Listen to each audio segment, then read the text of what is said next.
ઓમ શ્રી ગણેશાય નમઃ. જય શ્રી કૃષ્ણ મિત્રો. ભગવાન જગન્નાથ અને તેમના ભક્ત રામદાસની કથા. મિત્રો ખૂબ જ સુંદર કથા છે, રોમે રોમમાં વ્યાપી જાય એવી કથા છે. તો પૂરા ધ્યાનથી, મનથી, શુદ્ધ ચિત્ત, શાંત ચિત્ત મનથી સાંભળજો. અને જો વાર્તા સારી લાગે તો મિત્રો લાઈક કરજો, શેર કરજો અને કૃપા કરીને આ ચેનલને સબસ્ક્રાઇબ જરૂર કરી દેજો. કમેન્ટ બોક્સમાં ભગવાનનું નામ લખી ભક્તિને વ્યક્ત જરૂર કરજો.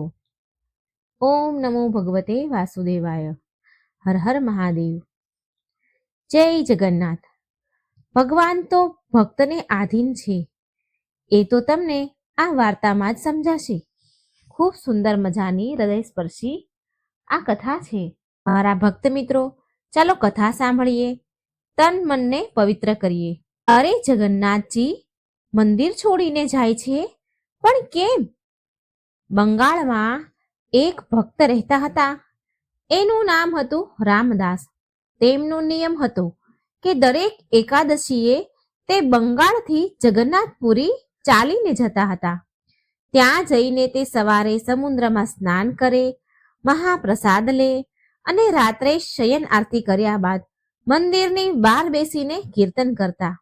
મહાપ્રભુ જગન્નાથજી એમનાથી બહુ પ્રસન્ન રહેતા હતા અને તેમને અપાર પ્રેમ કરતા હતા. ધીરે ધીરે આમને આમ સમય વીત્યો અને રામદાસ હવે વૃદ્ધ થયા, ગરડા થવા લાગ્યા. હવે એમના શરીરમાં પહેલા જેવું બળ, પહેલા જેવી શક્તિ ન રહી, પણ છતાંય એમણે એમનો નિયમ ન છોડ્યો. તેમનું મન તો હજી પણ ત્યાં જગન્નાથપુરીમાં, ભગવાન જગન્નાથમાં જ હતું, ભક્તિમાં અટલ હતું. મહાપ્રભુ જગન્નાથજીને રામદાસ પર દયા આવી ગઈ.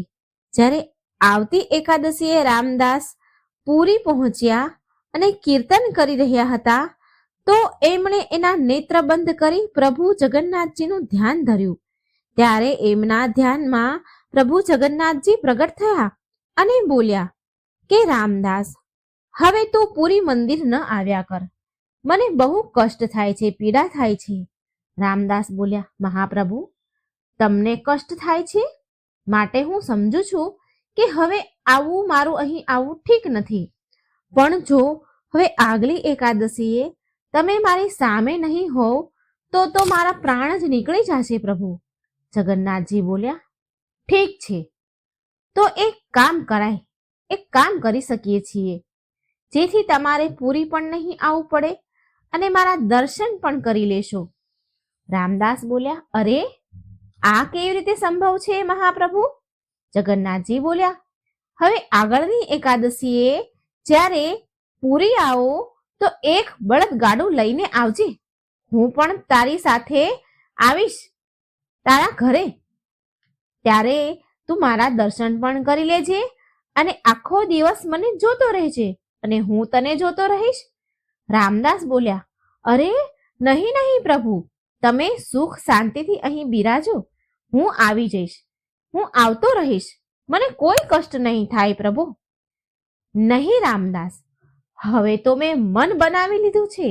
ભગવાન જગન્નાથજી બોલ્યા, હું તો તારી સાથે જ આવીશ અને હવે આગલી એકાદશી આવશે ત્યારે તું આવજે. રામદાસ આ સાંભળીને ખુશ થયા અને દુઃખી પણ થયા. એકાદશી આવી તો રામદાસ બળદગાડું લઈ એમાં બેસીને આવ્યા.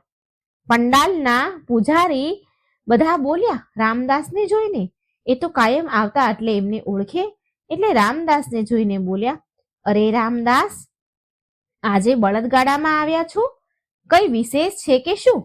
રામદાસ બોલ્યા, અરે નહીં નહીં, હું વૃદ્ધ થઈ ગયો છું ને, એટલે રાતનો સમય હતો, શયન આરતી થઈ ગઈ હતી.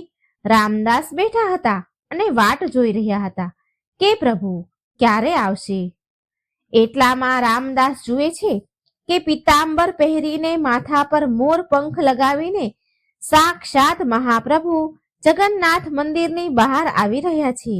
અને એમ જ નથી આવી રહ્યા, પ્રભુ તો એમના અંગ વસ્ત્રની પોટલી બાંધીને આવ્યા છે, રામદાસની નજીક આવી રહ્યા છે.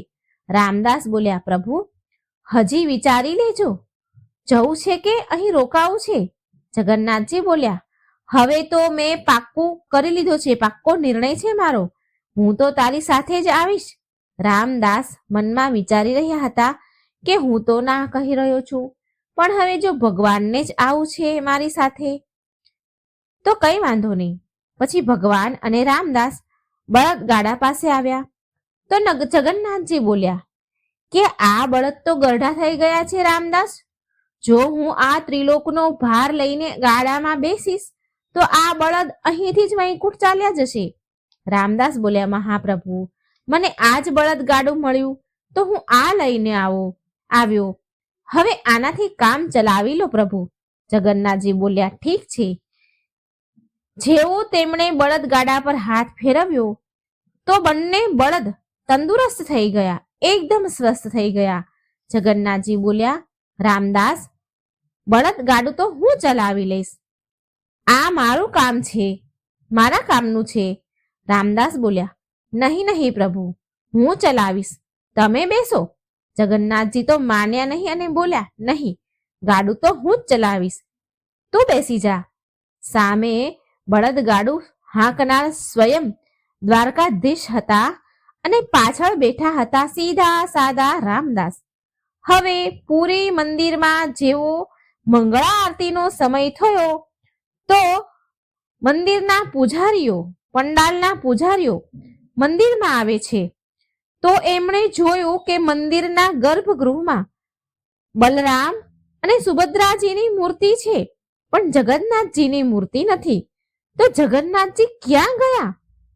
આખા પુરીમાં, જગન્નાથપુરીમાં હાહાકાર મચી ગયો કે જગન્નાથજી ચોરી થઈ ગયા, તેમને શોધો. મંદિરના લોકોને શક પડ્યો કે રામદાસ જ સાંજે અહીં હતા. મંદિરના લોકોને, પૂજારીઓને બધાને રામદાસ પર શક ગયો, કેમ કે રામદાસ ત્યાં રાતભર બેઠા હતા. એ હંમેશા રાતભર બેસીને ભજન કરતા હતા, તો એકાદશીની રાતે પણ એ રામદાસ ત્યાં જ હતા, એટલે બધાને જ એના ઉપર શક ગયો. જગન્નાથજીને આ વાતની ખબર પડી ગઈ કે પુરીના પૂજારીઓ રામદાસ પાસે આવી રહ્યા છે.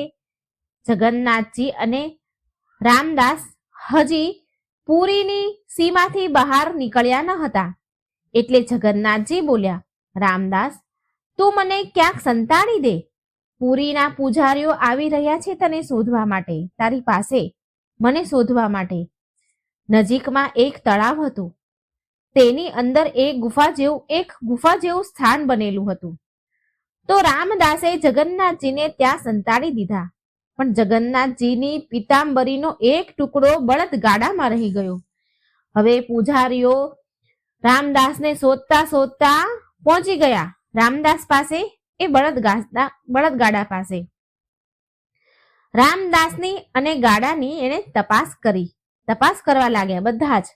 તો ભગવાનના પીતાંબરીનો એક ટુકડો ગાડામાં તેમણે જોયો પૂજારીઓએ.